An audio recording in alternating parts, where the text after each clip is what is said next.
tarde, povo de Deus.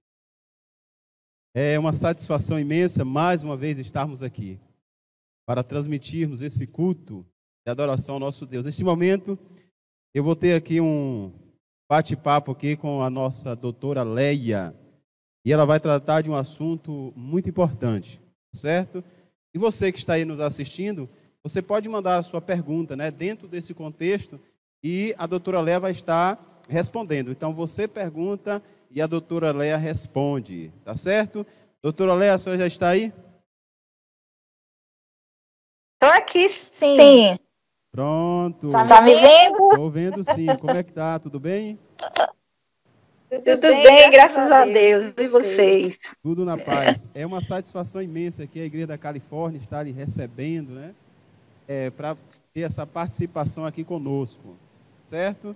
Então, muito obrigado pela sua disponibilidade. Eu já quero dizer a você que está nos assistindo o seguinte: a doutora Léa vai ter esse momento aqui, depois nós vamos continuar a programação, porque no final ela vai estar aqui trazendo uma mensagem poderosa para falar o meu e o seu coração. Então, não saia daí, tá certo?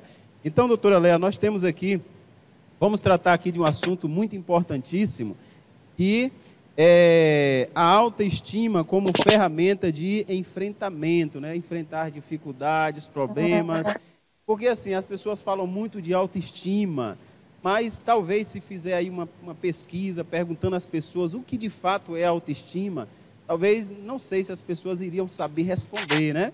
Eu acho que se me perguntasse assim de última hora o que é autoestima, Carlos, talvez eu iria pensar um pouco para poder responder, certo? Mas temos aqui a doutora Leia, psicóloga, então ela vai estar nos respondendo, né? Vamos falar um pouco sobre autoestima, tá certo? Então, tudo bem, Leia? Podemos ir para a pergunta ou quer falar alguma coisa antes? Eu estou muito feliz de estar com vocês. Vocês sabem que vocês moram em meu coração. E obrigada pela oportunidade. Nós vamos falar sobre um tema assim, maravilhoso. Eu quero, inclusive, convidar você que está nos assistindo a compartilhar essa live, certo? Para que outras pessoas possam também ser abençoadas. Porque é um tema psicológico e todos nós precisamos. Com certeza. Então vamos lá, né? Presta atenção aí você que está nos assistindo, nas perguntas, nos comentários, e aí você pode elaborar sua pergunta e mandar para a gente, tá bom? Doutora Leia, no momento que nós estamos vivendo, de fato nós precisamos ter autoestima, né? Uma autoestima bem elevada, mas a pergunta é, o que é autoestima? Né? Como explicar o que é autoestima para que a gente entenda melhor essa questão de autoestima? Na verdade, quando se fala em autoestima, geralmente as pessoas pensam em avaliar como elas se vestem, como elas se comportam, né? Desse âmbito aí. Ou então, tentam avaliar a autoestima em baixa ou alta, quando na verdade não é essa exatamente a avaliação que deve ser feita, né? A avaliação em relação à autoestima, o que é na verdade a autoestima? Autoestima é um processo de autoavaliação que o indivíduo faz sobre si mesmo.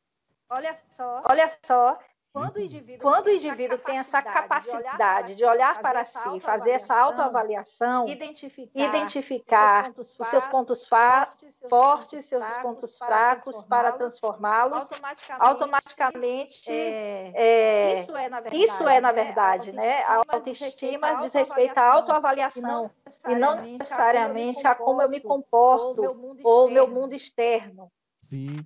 Então, na verdade... Vai além da estética. Sim. Então, na verdade, tem algumas pessoas que se enganam a questão da autoestima, né? Quando a pessoa está bem, olha, você está com autoestima lá em cima e tal, mas, na verdade, é preciso fazer essa avaliação, então. Justamente, porque senão a pessoa pode se enganar, né? Achar que ela está bem com ela mesma, quando, na verdade, pode não estar. Não é necessariamente, porque o mundo externo, ele deve ser apresentado a partir do mundo interno. Então, à medida que o indivíduo gosta dele, sabe nomear quem ele é, se vê como alguém capaz, com habilidades e competências, automaticamente o mundo externo também vai se transformar, né? Mas não se pode avaliar só pelo que se vê. Muito bem. Então, já que a doutora falou aí sobre avaliação, então é preciso uma base para essa avaliação, né? Então, eu tenho uma pergunta aqui. Qual é a base para essa avaliação? Existe uma base? Na verdade, existe uma base. A autoestima, ela faz parte da personalidade do indivíduo, né? É aquela parte do nosso mundo psicológico, né, emocional, que é desenvolvida ao longo da nossa história. Essa é a forma como você vê você mesma, a forma como a pessoa vê o que está ao redor dela. Esse conceito autoestima também está associado à questão da personalidade dessa pessoa, né? Então, a personalidade faz parte do mundo interno. Estar bem consigo mesma também é uma base para a autoestima, tá? Perceba, qual a base para manter essa autoestima ou para desenvolver, se você já é adulto, e dentro da avaliação que nós vamos fazendo aqui com você hoje, dos conhecimentos que estamos fazendo, você vai percebendo se existem deficiências na sua autoestima que impede você de ser feliz, tá? Inclusive, irmão Carlos, se a autoestima estiver no nível elevado de deficiência, que nós vamos usar agora, ao invés de baixa estima, nós vamos colocar uma autoestima deficiente, tá? Então, se a pessoa apresentar uma autoestima no nível elevado de deficiência, ela vai comprometer as 4 dimensões, e a espiritual também vai ficar comprometida. Se ela olha para ela não gosta dela mesma, não se aceita como é, não procura descobrir seus pontos fortes e fracos e transformá-los, os fracos, né? Os fortes fortalecê-los mais, ela vai duvidar do amor de Deus também. Tanto que nas patologias maiores, sempre apresenta esse nível de transtorno, né? Achar que Deus não ouve mais, achar que Deus não cuida mais dessa pessoa, não aceita mais. Então, é muito sério, mas é maravilhoso e é libertador também trabalhar isso. Muito bem. Então, quer dizer que até a vida espiritual, relacionamento com Deus interfere também, né? Justamente, porque a nossa relação conosco também é aquela coisa. Quando a relação com Deus é determinante para a minha relação com o meu próximo e a minha relação comigo mesma, né, a sua relação com você mesmo também vai determinar a sua relação com Deus. Porque certo. o quanto você se reconhece capaz e merecedor de ser amado. Não é que Deus não ame, mas a pessoa vai se sentir tão incapaz de ser amado, tão imerecedora de ser amado, que ela não vai aceitar o amor de Deus. Então, compromete também a relação espiritual. Sim, sim. Doutora Leia, nós temos aqui uma pergunta do chat, só que eu não vou fazer essa pergunta agora. Emanuel, você que mandou a sua pergunta, daqui a pouquinho a doutora vai estar respondendo, tá certo? Então, aguarde aí um momentinho. Mas vamos aqui para uma outra questão, porque a doutora falou que precisa fazer uma avaliação, né? Agora, o que significa avaliação distorcida, né? Porque existe essa questão de uma avaliação distorcida também. Então, a doutora falou o seguinte, que para a gente ter uma autoestima, a gente precisa fazer uma avaliação, explicou aí os pontos, né, da avaliação. Agora, eu já vi falar a respeito de uma avaliação distorcida. O que seria essa avaliação distorcida? Justamente, a pessoa que apresenta uma autoestima com uma deficiência maior, né, essa pessoa tem uma tendência de fazer uma autoavaliação distorcida dela mesma e das pessoas ou do mundo em torno dela, dos eventos que acontecem ao seu redor, entende? Sim. Então, a avaliação distorcida, ela faz parte de um pensamento distorcido da realidade. Por exemplo, se alguém disser para você que você tem essa habilidade, gostei do que você fez tão bem, você fez rapidamente, você vai olhar para essa pessoa, a pessoa que tem uma autoestima comprometida, e vai dizer que nada, foi até sorte minha fazer rápido. Da outra vez eu tive um trabalho danado para fazer, eu não consegui fazer bem feito, ou seja, ela vai estar sempre procurando um ponto negativo para tentar fortalecer aquele lado dela negativo que está associado à autoestima comprometida, né? Que é Sim. tentar fortalecer o sentimento de desvalor que ela carrega. Então, ela tem dificuldade de receber elogio, né? Porque os seus pensamentos estão sempre distorcidos. Mesmo aquilo que ela faz, ela não consegue reconhecer como habilidades, sabe? Então, Sim. o pensamento distorcido é justamente isso. Quando você olha para algo e você dá uma interpretação diferente da real, entende? E em outro aspecto também, vai, como eu falei anteriormente, fortalecendo a deficiência. Ao invés de ajudar a desconstruir a autoestima negativa, vai fortalecendo esse lado negativo. Muito bem. Então também tem a ver com aquela pessoa que ela se sente incapacitada, né? Mesmo que tenha capacidade, ela sabe fazer, mas ela nunca valoriza aquilo que ela faz, né? Se sente sempre incapacitada de realizar algo, né? Isso também está dentro do contexto.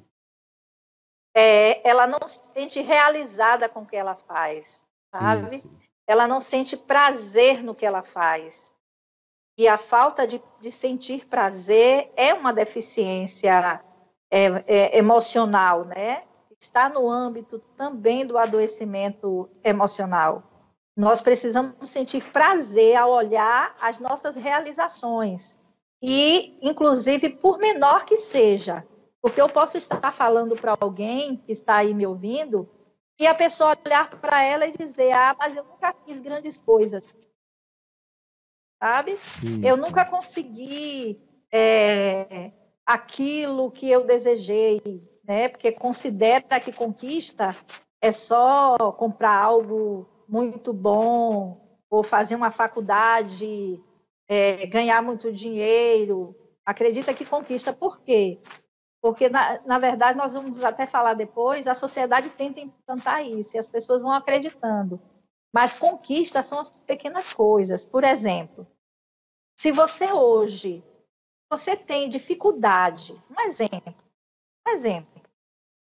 porque cada pessoa tem um movimento familiar e eu estou só colocando como um exemplo.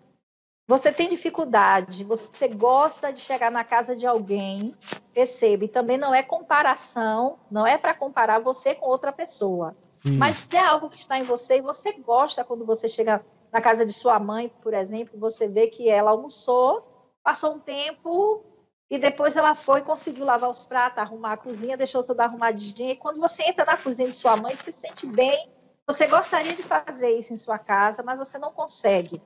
Aí, de repente, você começa a fazer em casa, mas você também acha que você não está no nível da outra pessoa, sabe? Sim. Você não está conseguindo como a outra pessoa, você não sente prazer naquilo, ou seja, você tem dificuldade de valorizar as suas conquistas. E, na verdade, é uma conquista. É uma conquista até você que não conseguia tomar um banho frio, e, de repente, você conseguiu hoje tomar um banho frio, e você pode festejar, olhar para isso, e isso é a busca do fortalecimento da autoestima, sabe? Sim, festeje, poxa, tomei um banho frio hoje e me senti tão bem. Eu estou colocando pequenos exemplos, sabe? Sim. Quase que insignificantes, mas não é. Eu consegui, o que eu senti com esse banho? Me ajudou em quê? Poxa, eu me senti com mais energia, ou eu me senti com mais motivação para o dia, sabe? Valorizar as pequenas coisas. Você caminha sempre, você só consegue caminhar aquele 3 metros, um exemplo. Hoje você caminhou 5, festeje, se valorize. Terminou de cozinhar mais cedo, festeje isso, sim, sabe? Sim. Conseguiu dar um abraço no esposo, que tem muito tempo que você não dá, valorize isso. Muito bem, doutora. Aqui eu tenho uma pergunta do Manuel Batista. Manuel Batista, ele está sempre conectado, é o nosso irmão na fé. E Manuel Batista, ele pergunta o seguinte, doutora. Doutora, estou tendo muita crise de depressão. Já mudei de remédios, mas continuo as crises. Por quê? Né, ele faz uma pergunta aqui, né? Ele falou que está tendo muita crise de depressão, já trocou os remédios, os medicamentos, mas mesmo assim ele continua, às vezes, tendo algumas crises. Ele pergunta, por que será isso? A senhora tem alguma resposta, assim, para dar para o Manuel? Manuel, é importante, eu gostaria de saber, quem sabe em outro momento você fala sobre isso, se você está fazendo psicoterapia, porque a medicação, quando estamos tratando de depressão, a medicação ela precisa ser acompanhada com tratamento psicoterapêutico. A medicação em si, ela vai gerar um funcionamento funcional, né? Parece uma redundância, mas não é, cerebral, vai organizar suas ideias, vai mexer com substâncias químicas, tentar regular isso. Mas existe um comportamento e alguns pensamentos que precisam ser transformados, que vai ajudar nesse processo contra a depressão. E só com a psicoterapia você vai ter mais sucesso em relação a isso. Outro ponto que é importante falar também para você, Manuel, é que é importante sempre estar avaliando essa medicação, mesmo que você já tenha trocado de medicação. A importância de avaliar, porque eu não sei exatamente quando começou essa depressão ou o seu tratamento, mas a avaliação, ela às vezes passa um tempo, até um medicamento que você vai se adaptar e vai dar a você uma resposta melhor nessa terapia, essa terapia psiquiátrica. Ponto, muito bem. Então vamos aqui, doutora, eu tenho uma pergunta aqui. A senhora falou a respeito da autoestima, falou a respeito aqui da avaliação também. Quais são as ferramentas que a autoestima oferece para enfrentarmos os momentos difíceis da vida, né? Porque eu percebo que quando alguém está desanimado, alguém diz assim, você precisa elevar a sua autoestima, né? Quando a pessoa está assim, muito abatido, aí fala, você está com a autoestima lá embaixo. Então a nossa visão é que a autoestima ela pode nos ajudar em alguma coisa, né? De enfrentar alguma dificuldade. Isso é uma realidade. A autoestima existe algumas ferramentas que podem nos ajudar a vencer alguns problemas, alguma dificuldade na nossa vida, no dia a dia? Claro, quando a autoestima ela está positiva, você tem mais capacidade de se sentir capaz para administrar dificuldades. Quando a autoestima ela está mais deficiente, a pessoa vai perdendo esse olhar de capacidade e ela se entrega. Por isso, agora, nesse momento de pandemia, existe um nível crescente de adoecimento emocional, pânico, ansiedade, problemas, inclusive, voltados para o casamento, né? Os divórcios têm aumentado, a violência doméstica também tem aumentado, e tudo isso são situações, problemas. E a autoestima é uma ferramenta eficaz para você administrar esses problemas. Por quê? Bom, se a autoestima é a capacidade que você tem de avaliar a si mesmo diante de um problema, né? Você, quando se conhece e você consegue reconhecer as suas habilidades e as suas competências, quando você conhece quais são seus pontos fracos e seus pontos fortes, automaticamente você vai buscar a solução mais rapidamente. O que eu posso fazer nesse momento para resolver essa questão? Sim. Por exemplo, os casais que estão em conflitos nesse momento, né? O que eu posso fazer ou por quê? O que foi que me levou a isso? Eles vão descobrir que é porque, na verdade, não viviam juntos, estavam apenas na mesma casa. mas não se conheciam necessariamente. Quando tem um tempo maior para estarem juntos, vão se conhecendo. E a autoestima, quando a pessoa se vê com capacidade, ela gosta dela, ela quer resolver as suas questões, sabe? Ela diante da perda iminente, ela vai trabalhar para tentar não perder, para tentar administrar, ela vai ter mais... ela parece não, é bem diferente do que a sociedade nomeia enquanto autoestima, né?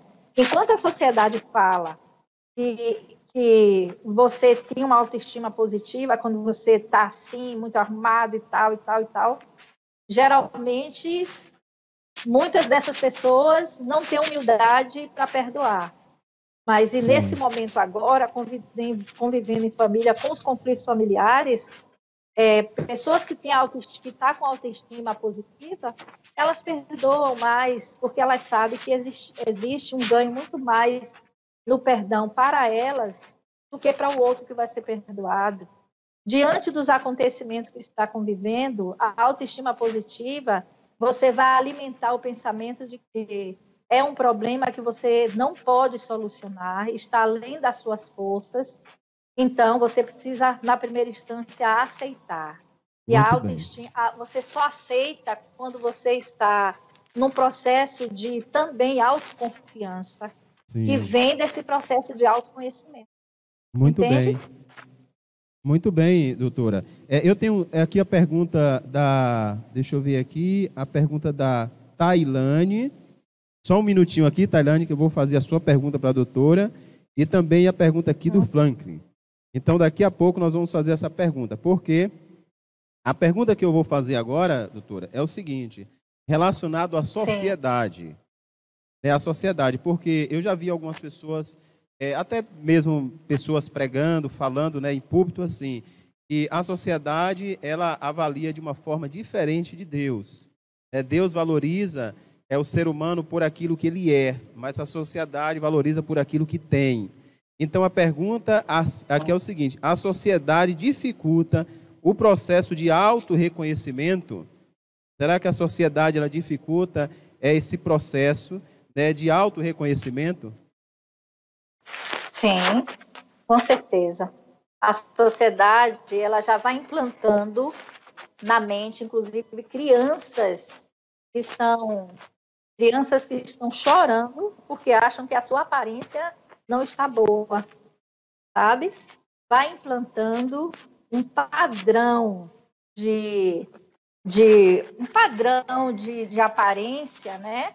E como elas associam a autoestima com a aparência, inclusive tem algumas propagandas, né, que diz assim, não, se vista dessa maneira, vista tal marca, que só aqueles que têm autoestima fazem isso, quando na verdade não tem associação direta nenhuma com isso. E como a sociedade ela determina quem é o melhor, hoje a mente do ser humano está impregnada com essa avaliação.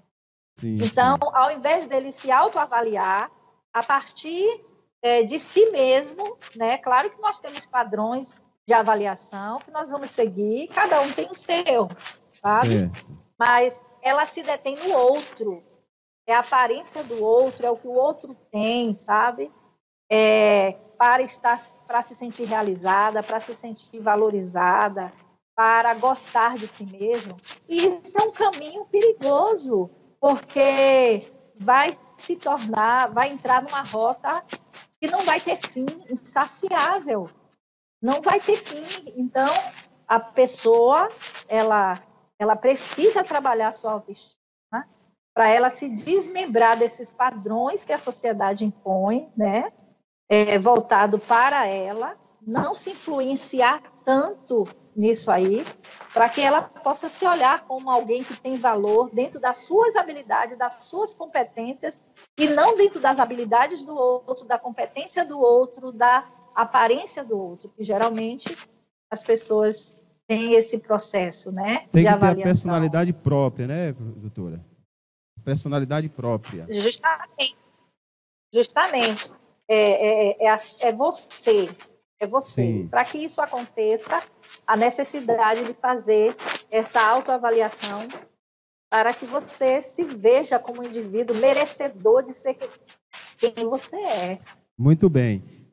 Já estão dizendo ali que o nosso tempo está quase acabando, viu? O nosso tempo está esgotando, mas veja bem, eu tenho aqui a pergunta da Tailane. Isso, Tailane Ribeiro. Por que a chegada de um filho promove tanta alegria? Ela está perguntando assim, né? Por que a chegada de um filho promove tanta alegria assim? Por que será que as mães sentem essa alegria profunda quando está na chegada de um filho? Quando a senhora responder essa, eu tenho uma outra aqui, que é do Franklin. Então, vamos responder primeiro a da Tailane. Na verdade, a chegada de um filho, o filho é como se fosse um troféu para os seus pais, né? Principalmente a maternidade. A maternidade é um momento especial na vida da mulher. E como o filho tem essa ligação de extensão do corpo da mãe, automaticamente essa dependência do filho com a mãe faz com que a mãe sinta esse prazer, essa alegria. Eu lembro que quando minha filha nasceu, a primeira filha, eu ficava tão feliz que eu apresentava ela como um troféu, né? Todo mundo chegava na igreja, chegava toda feliz com aquela criança nos meus braços. E quando alguém elogiava, era assim uma alegria muito grande. Mas é uma ligação psicológica, emocional, que esse momento te proporciona e que você tem em suas mãos um ser especial dado por Deus e que você precisa cuidar com muito carinho. Mas por que sente tanta alegria? Essa alegria justamente porque o filho é uma das maiores conquistas que a mulher pode ter em sua vida. Então, gera muito prazer. Por exemplo, quando a mãe tem que desmamar a criança. Aí, geralmente, quando eu trabalho com pacientes que estão desmamando seus filhos, uma das minhas falas é: você está demorando de desmamar essa criança, não é necessariamente com pena dele, mas é com pena de você também. Porque o momento da mama é uma troca afetiva entre os dois. Então, isso. Muito bem. A última pergunta, porque já me ensinaram ali que o nosso tempo acabou. É esse momento aqui. Mas a doutora Léa vai continuar, tá certo? Daqui a pouco ela vai voltar para... Mas eu queria fazer essa pergunta, que é do Frank Souza. Isso. Ele pergunta o seguinte, doutora. Traumas passados acarreta problemas ou atrapalha no desenvolvimento mental, intelectual e acadêmico? Então, não sei, ele botou aqui, mas não colocou aqui uma interrogação, não sei se é uma pergunta, mas isso acontece, né? Traumas passados, ele traz problemas... perdão, deixa eu ler novamente. Traumas passados acarreta problemas ou atrapalha no desenvolvimento mental, intelectual e acadêmico. Isso acontece mesmo, traumas passados, coisas que aconteceram no passado. Inclusive, doutor, antes da senhora responder, eu li naquele livro Passaporte para a Vida, que o pastor Bulhão ele diz o seguinte, que tem gente que vive preso no passado, tem medo do futuro e não vive o presente. É isso mesmo? Sim, com certeza. Os traumas, eles têm um processo de influência grande nas conquistas do ser humano, né? Nas conquistas que eu falo, na não conquista do ser humano, certo? Por isso, os traumas também ajudam a desenvolver autoestima negativa. Os traumas, eles precisam ser trabalhados, porque os traumas tendem a fazer com que a pessoa permaneça lá atrás, tá? Sim. Fazer com que a pessoa não avance. Por isso, os traumas não devem servir como parâmetro. Não se deve se deter diante dos traumas, mas precisa se trabalhar esses traumas para ressignificar a sua história, tá? Permitir que isso passe. O que é que o apóstolo Paulo diz? Deixando para trás as coisas que para trás ficam, eu avanço para o alvo, avanço para o prêmio. Então, você só pode avançar em qualquer área da sua vida, faculdade, casamento, maternidade ou paternidade, seja lá o que for, Se você aprender a deixar para trás, você avança para o seu alvo, suas conquistas, tá? Então, os traumas, eles precisam ser ressignificados. Por isso, é necessário que trabalhe esses traumas. Muito bem. Doutora Léa, infelizmente aqui o nosso tempo acabou.